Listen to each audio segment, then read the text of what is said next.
Sri Lanka is the pearl of the Indian Ocean with a rich history of 2500 years. Better known for its beauty, tea, and spices all over the world.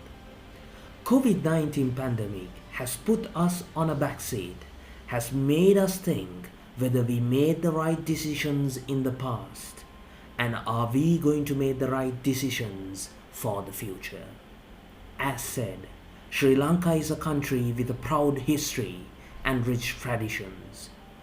Was a promised land for many years, and today many countries has surpassed us where once we were their big brothers whom they looked up to. Our quest today is to identify what went wrong and how can we bounce back faster and more importantly achieve it sustainably. Our resource persons for today are distinguished eminent personalities contributing for the betterment of the country. Chairman of the Export Development Board, Mr. Suresh Dimel, and Managing Director of Raigam Group of Companies, Mr. Ganaka Amarasinghe, are here to share their thoughts how we can brand ourselves in creating a sustainable economy, especially through small and medium scale enterprises.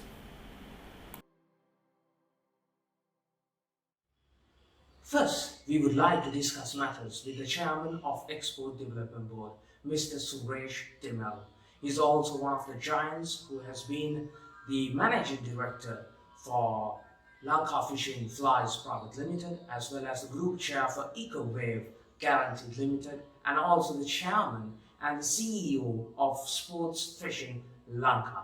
He has immensely contributed to the betterment of the Sri Lankan economic to governmental positions and is a proud possessor of a bachelor's degree in agricultural engineering from the California Polytechnic State University.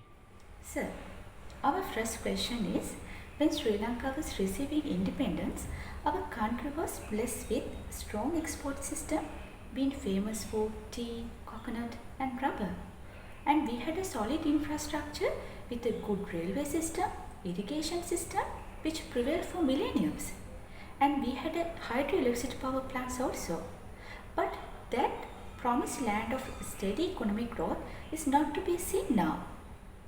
Do you believe something went wrong during the period of 1948 to 2021? If it is yes, what are the major reasons you believe is holding us back performing at the rate that we believe we can? Thank you, Chalani. Yes, something has gone wrong, has to have gone wrong, okay? Because when you look at history, Sri Lanka was much better placed in the region as even an economically developed country at that time compared to where we are going, and we are deteriorating. In some areas, we are deteriorating in some serious areas. Period from 1948, that whole period, I feel education it has deteriorated. That is probably the number one reason, because when you talk about development, now my in my education, which was mostly overseas, I one of my gurus, Dr. E.F. Schumacher, told me that development is education, organization, and discipline. Now, when you look at those three components, Sri Lanka lacks all three. Okay. Now, when I talk about education, the standards of education, it's complex. It's not an easy answer. Okay, what needs to be done? One of the most important things that needs to be done today is career guidance, a focus on career, because we are getting educated, and I see most of our even undergraduates. I mean, mostly we have undergraduates, right? So when we look at the undergraduates or the graduates, their expectations somewhat confused, and somewhat that's why Sri Lanka has what they call a skills mismatch. On one side we have a shortage of labor, on the other side we have unemployment. So I feel that this career guidance and understanding what the world has to offer is very important. Now, because of the lack of it, I believe people have tended over the years to want to work for the government, uh, that the government jobs are very secure. They, no matter what it is, you might be a qualified engineer, but you would serve in the government as a peon even is good if it is a government job. Actually, that type of attitude prevails in this country where even qualified graduates, they go away from that qualification in order to get a government. Maybe an engineer won't become PM. And also now from a private sector standpoint, we wish we had, I mean, some of these graduates are outstanding graduates, and we wish they worked in the private sector. They would be earning 3-4 times the salary. Uh, the important thing was that I was taught to face whatever changes happened in my life, and that I was not going to restrict myself to, a government job or something like that. And I think when I graduated from university, I knew I was going to be an entrepreneur and I wanted to be my own boss. And that comes with a lot of challenges. You have to take risks and that type of thing. And then, in order for a country to develop, you can't have everybody working for the government. You have to have people employed by entrepreneurs. And there should be entrepreneurs who know what they are doing and employ people, give them worthwhile opportunities.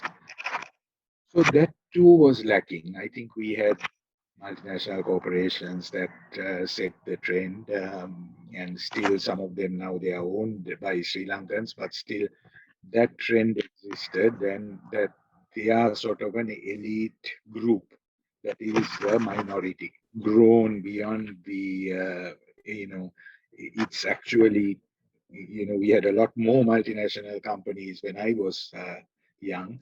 My father worked for a company that was exporting tea machinery, manufacturing and exporting tea machinery. They were exporting bicycles, manufacturing, exporting bicycles, beds, ceiling fans, things like that, okay, which were very high quality, I find. 60-year-old ceiling fans are still turning without any problem, okay. Now, what happened? Our labor paradigm changed and we started importing stuff, okay. So the imported stuff became cheaper than our local stuff. All right, people went for cheaper imported products as opposed to buying quality Sri Lankan products. And that set a trend that we started importing. It's sad that we are no longer a production type of country. So this all happened, I think, because of the lack of education on what should be done. All right, some understanding on economics and how a country should develop and things like that. Now, today it's much easier, and I think education can take a totally different situation. Like a year and a half ago, if I went to Monaragala and told some kids that they can study from a smartphone, uh, they would have thought I was saying something ridiculous, right? But today there are kids in Monaragala studying on a smartphone, right? So we have already, in a year and a half, we have seen a massive change. And that I think we need to now think forward what is going to happen in the next 2 years. Okay, because I think after the COVID, definitely there's going to be a huge change, and this is what you call a positive disruption. I think, because sometimes the world becomes complacent. Everything becomes complacent. Even education has become complacent. They are just very traditional, nothing new. Okay, so this is a time when now we have to think new. So I would like to talk about education in that sense. Now we know that the past didn't work. Now let's think of the future. Think of the digital world. Okay, think of the cloud. How are we going to develop with those tools? And that our parents are not going to be able to teach us. All right, we have that knowledge on our smartphone. My 18-year-old nephew, Sachin's good friend, um, one day told me, Google, you can even do brain surgery on Google, right? So that's the attitude. We can find all the information we need today on our smartphone. Secondly, I was talking about organization. Now, I think a lot of entrepreneurs in Colombo, we had the Ceylon Chamber of Commerce and organizations like that that supported entrepreneurs for many years, until for 150 years. That was it, just Ceylon Chamber of Commerce and maybe a handful of small associations. When you look at the country as a whole, maybe 500 people were in associations and organized, and 15 million, 20 million people were not organized. Now, when you talk about organization, I'm talking about institutions also, right? Because that is how you get organized, right? I mean, you can be organized in your head, and you can, I mean, a lot of people are doing that today and sort of organized by themselves.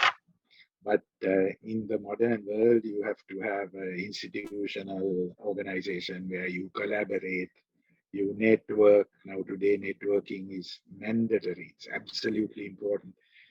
Especially post COVID, I don't think people can survive if we don't collaborate.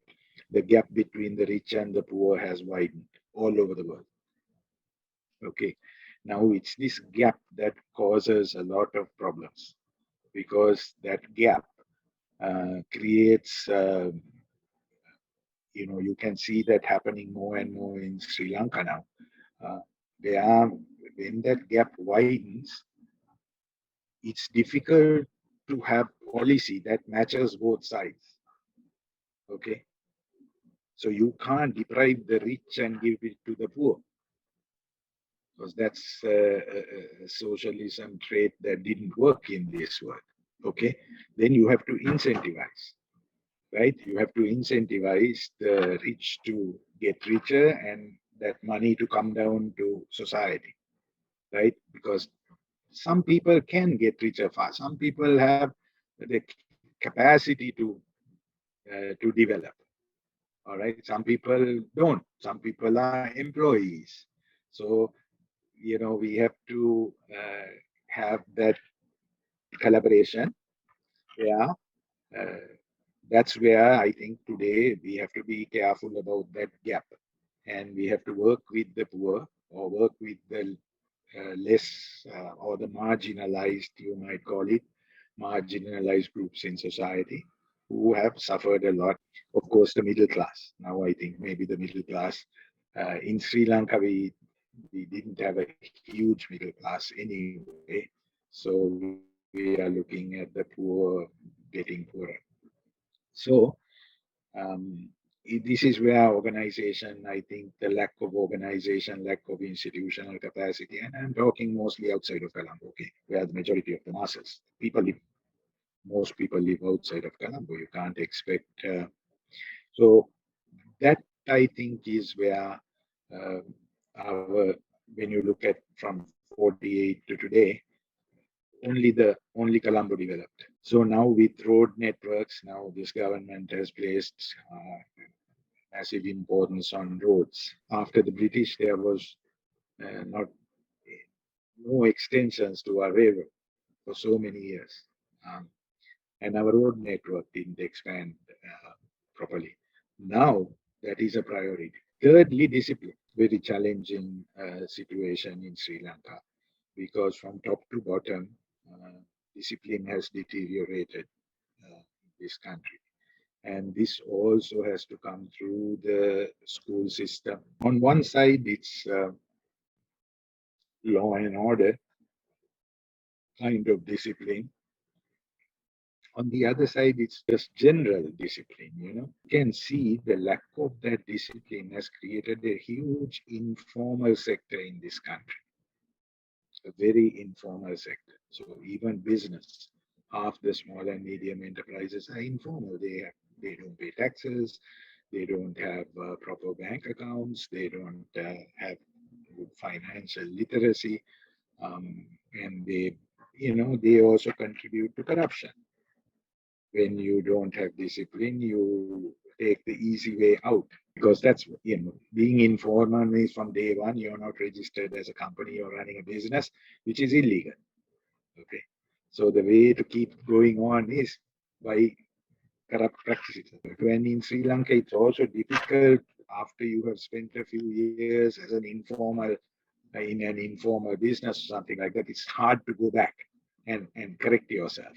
So those are also things that have, I think, in a nutshell, I think those are the three big issues: education, organization, and discipline that has deteriorated and caused this mess we are in today. Sir, our second question is, we do see few dominant multinational companies and local companies steer our economy according to their capacity. But Sri Lanka is a country whose GDP generation is less than the company like Facebook. And our Sri Lankans reluctant to take the risk of building their own businesses, rather following the trends and letting go halfway. As you think, how can empowering our locals with SMEs and entrepreneurship steer this country too? And Yeah. do you Now that is really my subject because I think that entrepreneurship in today's world is very important, and I think understanding entrepreneurship is the key. Now, fundamentally, an entrepreneur is a person who takes a risk, okay, and who somehow through all pandemics figures out how to survive, right? Not only survive but grow, which I can proudly say in my business life, 30 to 40 years. Um, we went through wars, we went through kinds of youth unrests, and now the pandemic, we had a tsunami. If we were entrepreneurs, we are able to navigate that and continue to be successful. What has, I think,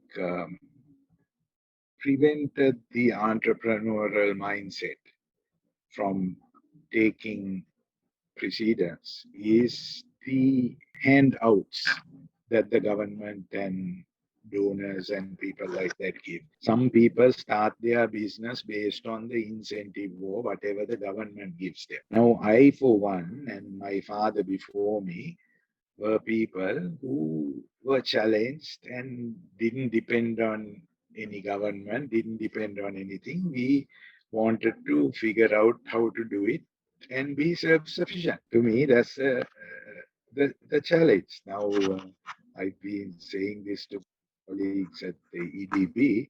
Yeah, I have a world's leading export company, export brand that is possibly number one in the world, which we created in the last 40 years. And I never came to the EDB for any assistance. Even today, I don't, not, feel that if you're an entrepreneur, you can figure it out yourself. And when we started our business, I was fortunate in my case because I lived in the US for 10 years when my father started the business here in Sri Lanka. And I learned the market dynamics of the industry during the first 10 years of our company. So when I came back and had to take over my company from my father, uh, I knew the marketplace very well. And also I traveled every year to trade fairs, and I continued my relationship with the market and found a niche where a sustainable niche market. It is when this war, the northern terrorist war started, also was when the garment industry started in Sri Lanka, the apparel industry. That was a non-traditional, somewhat of a non-traditional industry that started. And I got familiar with it in the early 90s when it really flourished with certain government incentives and policies that made that industry fly high. Because I remember even when I was in the US, many shops were full of made in Sri Lanka garments. And the timing was perfect because that was a time when countries like Taiwan and Japan and all who used to be big apparel manufacturers were going into high tech and things like that, where uh, they couldn't, Sri Lanka was ideally set at that time to take over the garment industry from countries like Japan and Taiwan and places like that, even Thailand. So we grew very rapidly in our apparel industry. But there are things we need to look at. What the leadership of the apparel industry was fantastic. They were well educated, they were very well organized, and had a lot of discipline. To date, the Joint Apparel Associations Forum is a fabulous organization that sustains the industry. And today, if you look, Sri Lankan apparel industry is at the top of the world market. So there you go. There's an industry that survived through all this stuff and even survived through the pandemic. Even now, the apparel industry is performing extremely well under these challenging circumstances. Why can't any other industry do that? I mean, this is a big question in Sri Lanka. And when I look at the difference, even take the tourism industry, they are not united. The apparel industry is united. Okay. We need that collaboration. And I've also in Sri Lanka developed the concept of Global Entrepreneurship Week, which we celebrate once a year in November, to celebrate entrepreneurship. Now in Sri Lanka, it's very important to understand celebrating entrepreneurship because that is an opportunity to showcase the success stories of an entrepreneur. And that will motivate or help people to get into become an entrepreneur. From Steve Jobs to Bill Gates to Richard Branson, I've met them personally, had conversations with them. I think they are just phenomenal human beings. And I think that is what motivates me. And in Sri Lanka, we don't celebrate that. And there are two reasons for that. Because you don't trust an entrepreneur. That's an issue in Sri Lanka. And that's partly because most of the so-called entrepreneurs in Sri Lanka are traders. And trading is buying and selling, and that's not respected very much. Because you talk about, I mean, today there's big conversation about these trader mafias and things like that, right? So that's, I think, partly why, because the majority of the entrepreneurs are traders, and traders are not respected, right? But if we were manufacturers and innovators and built new things, did new things, then I think we would be respected a little bit. Always encourage entrepreneurs to network, to see what's going on in other parts of the world, because there are so many lessons to be learned. Where you make fundamental mistake Sri Lankans make is they think they can produce it and sell it to the consumer. And today, that perception and that is even worse because people are taking product and putting it on Amazon and selling it to the consumer. All right. Now, the problem with that is that's a somewhat of a disorganized system, right? Because how do you make a brand? Now, when you have a best in the world product, where should you be selling it to a premium market, right? Our cinnamon today is going to Mexico, which is a third world country. The SME producers have not been empowered to produce a quality product. They take the easy way out. It's easy to sell to Mexico. It's more complicated to sell to Europe. But every day you sell to the cheapest bottom and you will always be poor. Okay. Now look at what happened to our tea. We have grown tea for, over 150 years. Can we be proud of the livelihoods of the plantation workers? Then something is wrong with our best Ceylon tea, no? Right? Something is radically wrong. If in 150 years we couldn't improve the livelihoods of the plantation workers and we have the best tea in the world, when you have a high quality product, you can't sell it in a low quality market and expect, because part of the high quality product is like if every kid in town was driving a Lamborghini, you're not going to want to pay a premium price for it, right? And here's where Sri Lankans have failed. They always tend to take the easy way out and then say, oh, that can't be done. Oh, we'll never get the quality that we need for premium markets. Every day we listen to that. It can't be done. Now, to me, that's not entrepreneurship. For me, a challenge is an opportunity to a problem, right? I would love to make a difference and make a change. But first of all, you have to have that attitude. And Sir, currently Sri Lanka is struggling hard to stabilize the exchange rate to reduce the deficit in balance of payment. You, as the chairman of the Export Development Board, are taking extra measures to build this country to a brighter future. With the vast knowledge and experience you possess, what tactical and strategic moves the authority of Sri Lanka should take not only to overcome the COVID shocks but to make the sustainable economy dream a reality?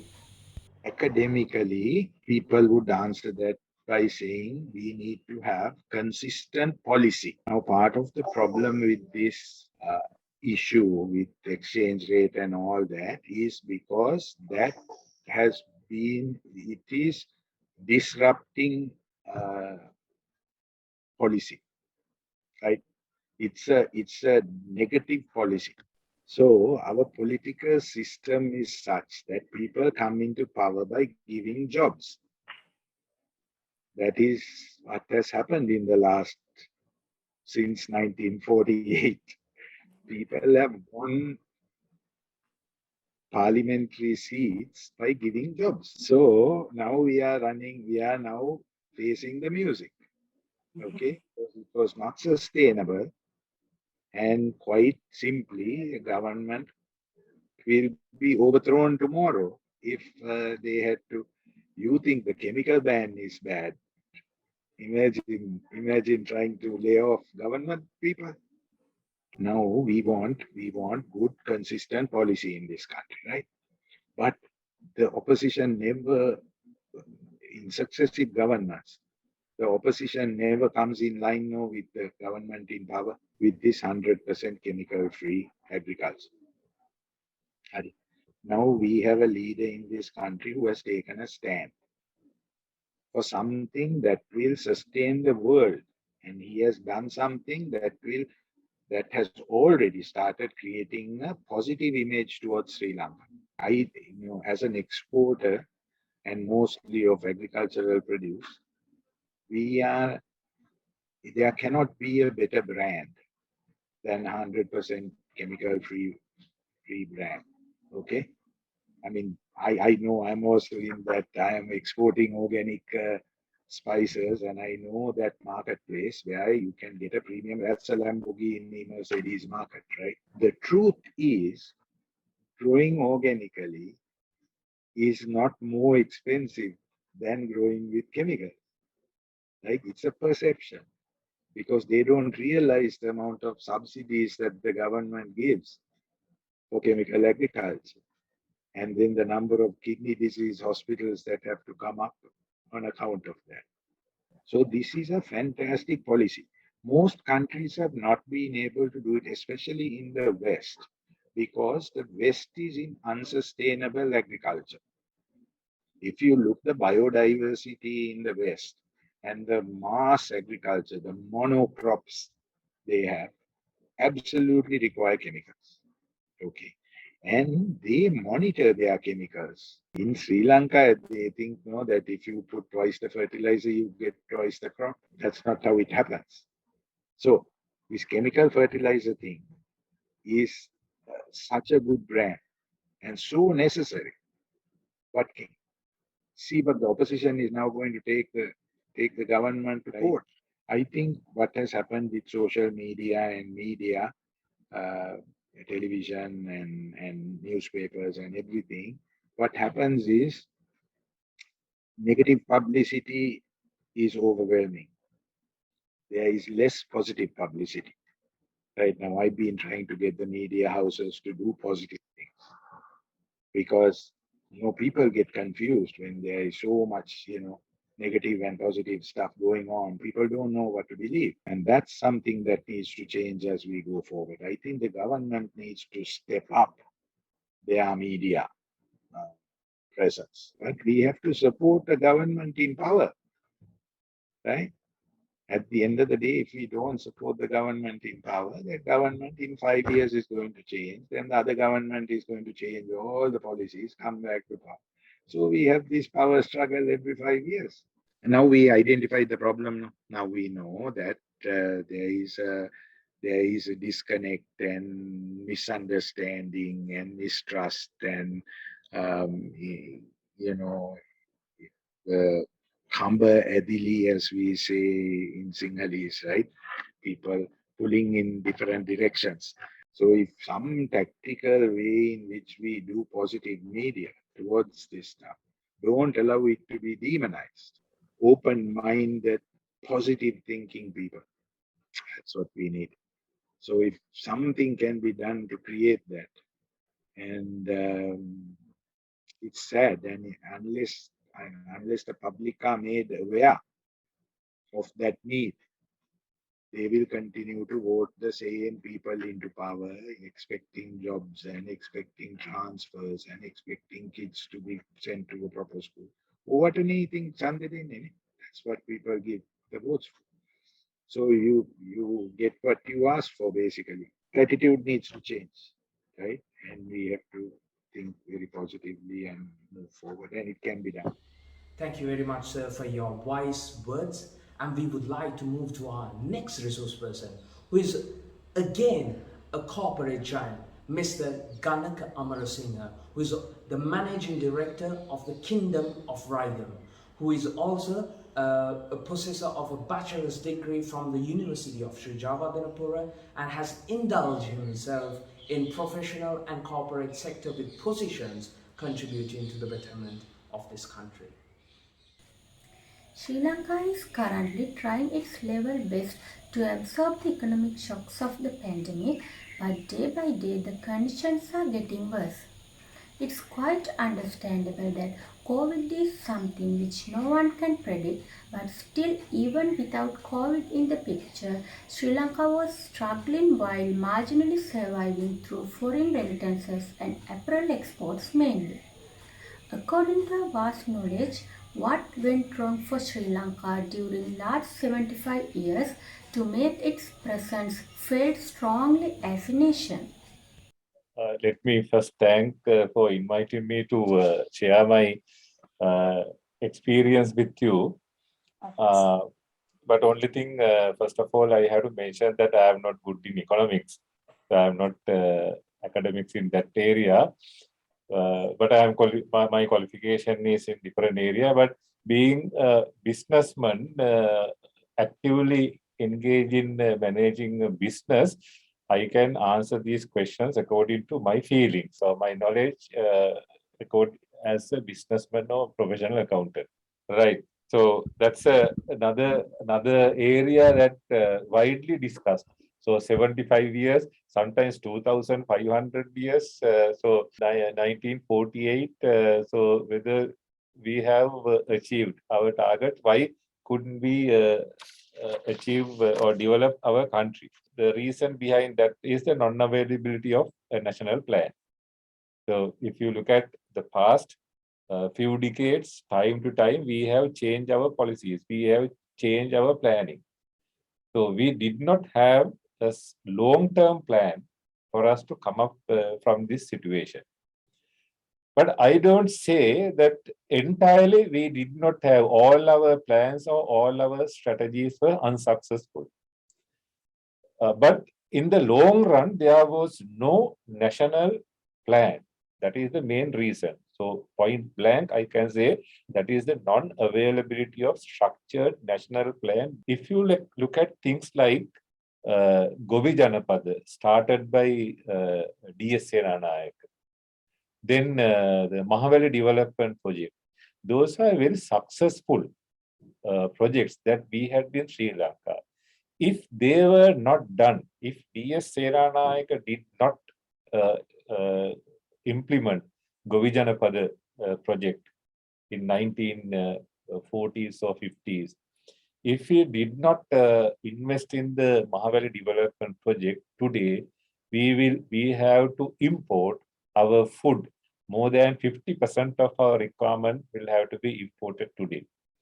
Because I have my personal experience in the agriculture sector, because we also buy a lot of the agricultural produce, especially in the Mahaveli Edge system, say Tamuttegama, Talava, in that area. So it is a miracle.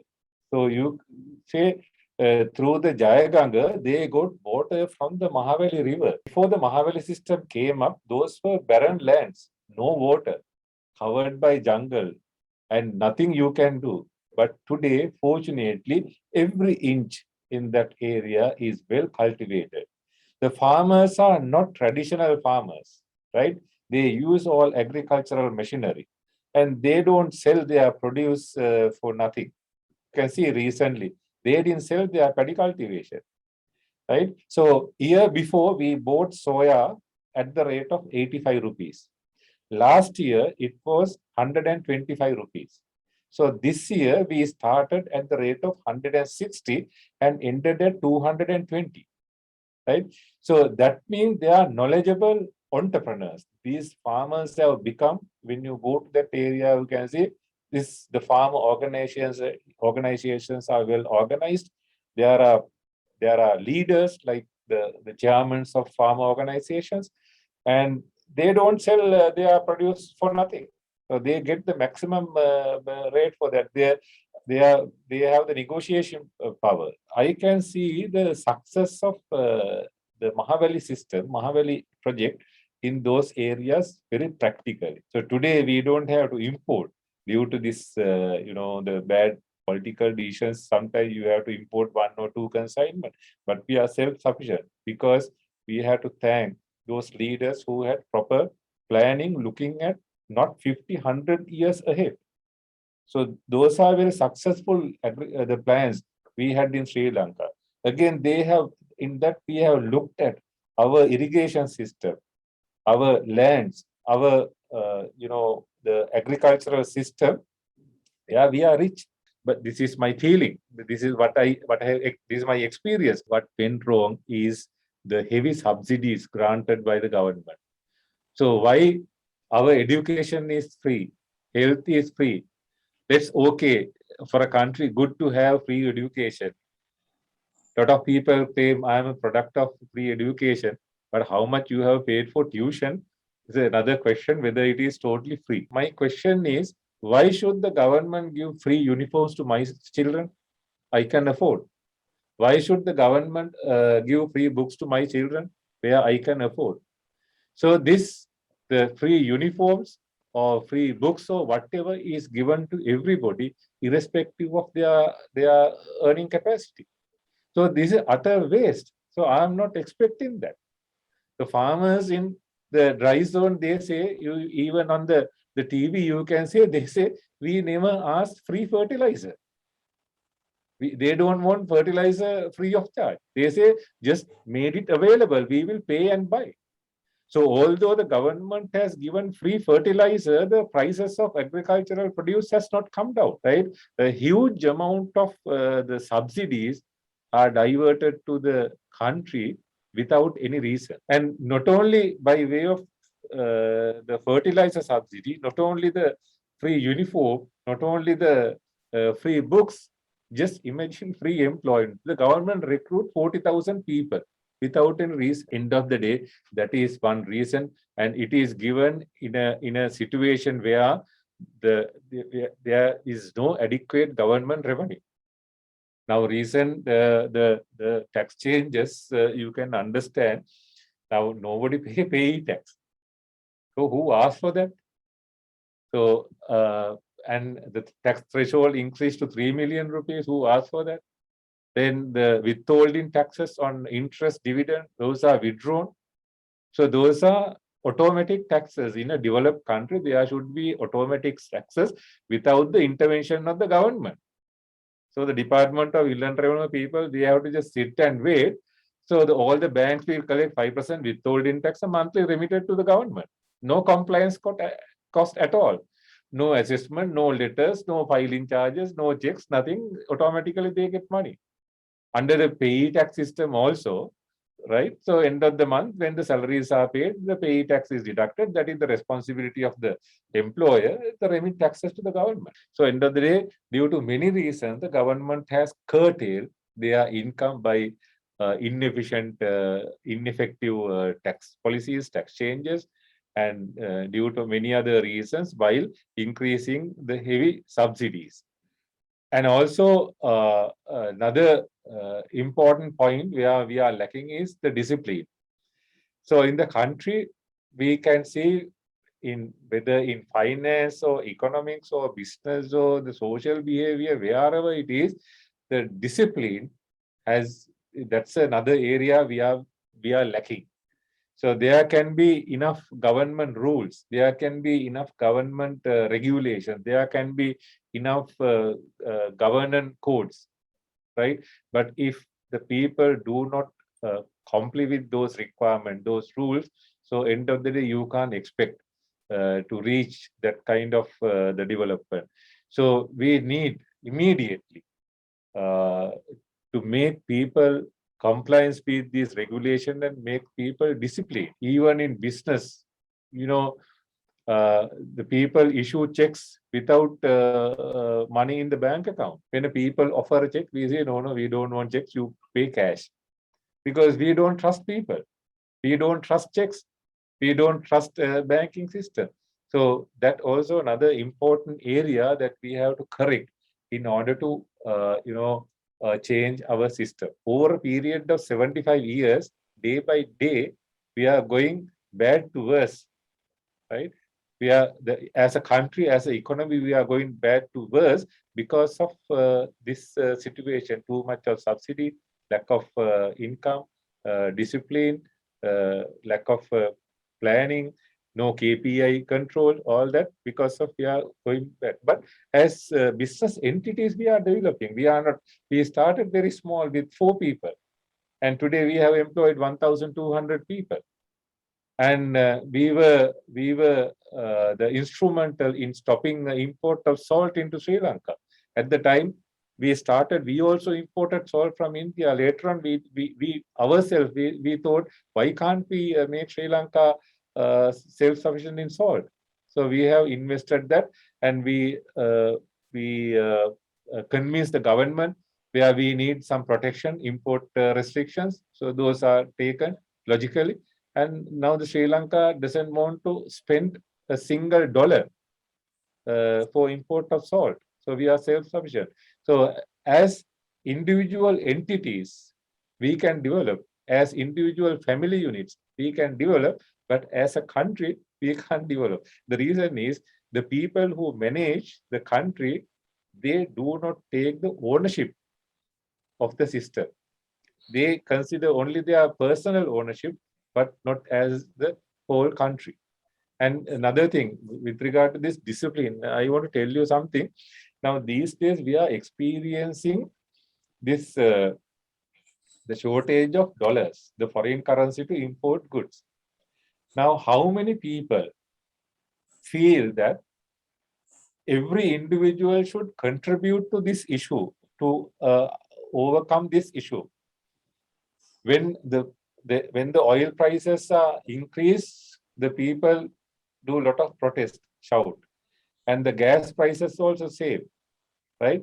But that is very unfair. If the world prices are up, if the foreign exchange rates are up, then the prices must be raised. You can't just control that. Now, you can say not only the government subsidy, the government forced the private companies also to use subsidy by not allowing to increase the prices of gas, not allowing to increase the prices of milk powder. That also very unfair. So that should work according to the market forces. But what I'm trying to tell you, so everyone must contribute to this. We must teach people. We must give that influence to the people, them to think always to substitute imported item with something available locally for a certain period. So if this 22 million people, let's say half of that 10 million people contribute to that, just imagine how we can save on that.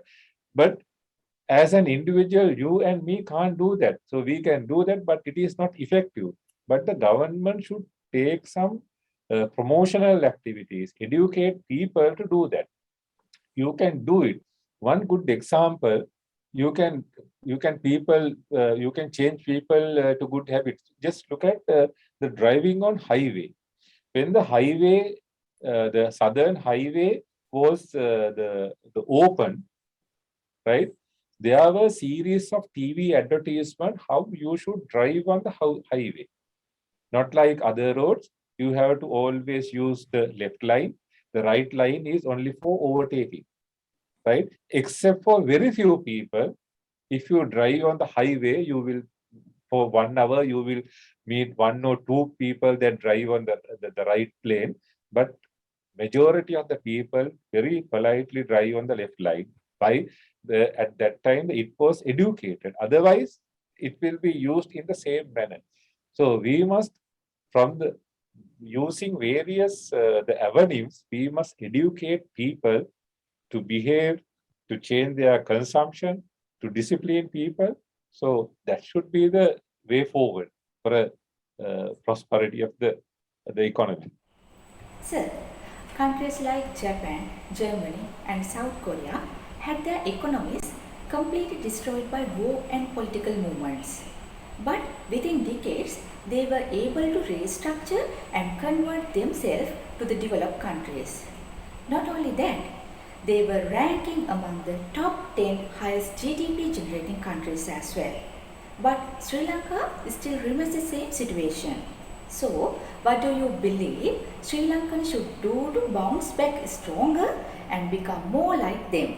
Now, when you take your question, we are focusing on this Japan, Germany, South Korea, where their economies were destroyed due to various reasons like war or other disasters, and within a short period they have developed. So if you consider this the war or any other disaster before their development as an opportunity, right? So as an opportunity, even Sri Lanka, we had those opportunities. We had the tsunami that destroyed everything. So we had war, 30-year-long war that was ended in 2009. That's another disaster. But we got that opportunity to restart. Again, I think the recent pandemic situation also another disaster which has made impact on our economy. So where we have that kind of opportunity now. If you consider those opportunities resulted in coming up with the Japan, Germany, South Korea, or other countries. So we also had the same the situations. But only thing, so just after the tsunami, we discussed. So this is a good time. We got a lot of the foreign aids, and we had opportunity to develop affected areas in a well-organized manner. We would have look after people in a better way. At that time, we thought this is good opportunity. We can come up. So after the war, we had a lot of the dreams. The war is over now. The people living in abroad started to come back to Sri Lanka, and we saw that it is the people were very encouraged. The share market booming up, and our geographical areas were open for all the businesses. Earlier, we were restricted here. Our activities are restricted. All that open, but only thing we could not achieve. So after now 11 years, still we can't say we are at a better position, we are at a bad position. Number one, I mentioned the structured national plan. So in that national plan, we would have identified the areas where we are strong and what should be the structure to achieve our goals. So those things should be identified and also well communicated to the people and should be applied in the government organizations. It should go up to the grassroots level to the SMEs, and everybody should be aligned according to that structure. It is not only just declaring next year we are going to achieve say the GDP growth of 6% or various things, but we must have very clear-cut KPIs. So now, as I mentioned, I am not economist, or I am not competent enough to talk about the national economy. But as a business organization, we also feel same thing. We also have the same environment. So we have a strategic plan for about 5 to 6 or 6 to 10 years time where we are going to achieve. So we work according to that. For that period, we have set well-identified KPIs. So every year, maybe every month, every quarter, we review our performance and we look at, see whether we have achieved our KPIs. If not achieved, so we have to take corrective action at that point. So being a national economy, I have never seen we experience that kind of follow-up. So you declare a lot of things, lot of announcements, but only thing at least at the end of the year, we do not look at whether we have achieved those policies and taken corrective action. Every year we have new policies. Every year with the budget proposal is the main thing we have to look at. So every year we have different strategies. So 1 year we focus on SME, 1 year you focus on tourism industry, 1 year you focus on something else when the elections are near future. So everything focused on the election. So with that, there is no long-term structured economic plan. There should be time horizons. At this point, we will achieve this. At this point, after end of 2022, we will be there. At 2025, we will be there. So likewise, there should be time horizons that also not considered in our policies, in our planning, right? So when we have our development plans, whatever it is, we have to identify the competitive edge, or in other words, the areas where we are rich, and we have to identify the areas we are poor. We discuss this SWOT analysis, so we'll have to apply that into the country also. So when we set our policies, we'll have to identify what are the mostly available factors in the country. We are rich in people. We are very strong. We have more hands. We have more heads. We have more people. We are strong in that. So therefore, our policy should be focused on that, how we can effectively and efficiently make use of our workforce. So if that is excess for the country, we must be able to export that. We have ocean, but Nepal doesn't have ocean. So the Bhutan doesn't have sea, even a port, but they are one of the happiest nations in the world. So we are strategically located. Whether we have taken the benefit of that, but just what happened every time. So this is not the political thing, but what we really experience, our policymakers, our decision makers always focused on the next election. So that is the main reason. So we have to get out of this and have a proper planning, structured plan, KPI control, and focused on the available resources in our country. So then that should be the path for the success. With that, we would like to sum up what we have discussed so far.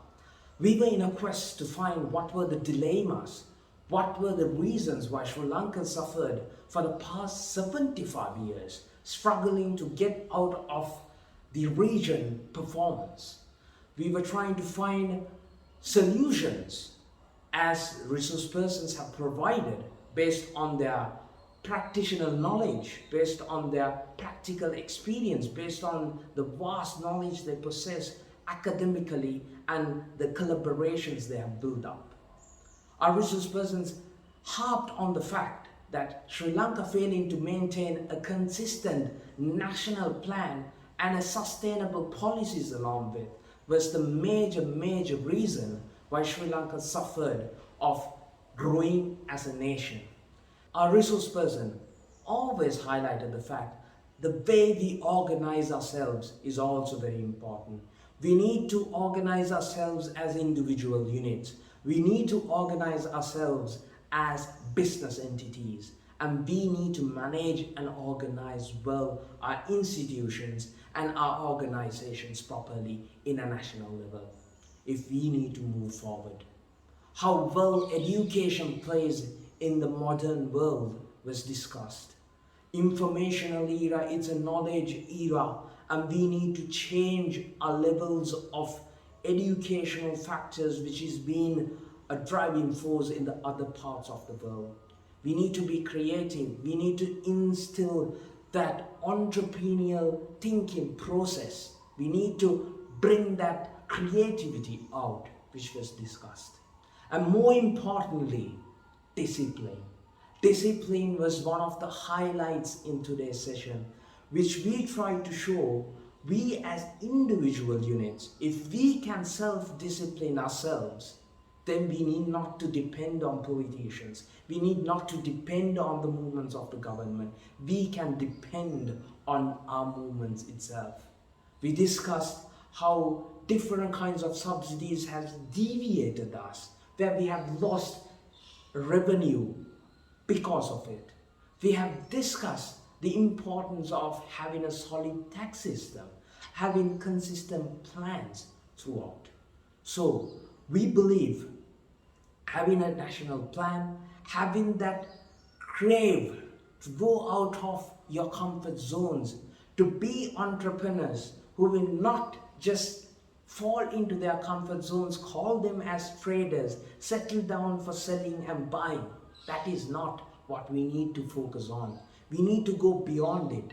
We need to look into innovations. We need to look into manufacturing. We need to capitalize on our competitive advantages. Those were the words of our resource persons, and we are very grateful for their time and energy just to make our future very brightful. And we believe we can change this country for a better future, with a sustainable economy.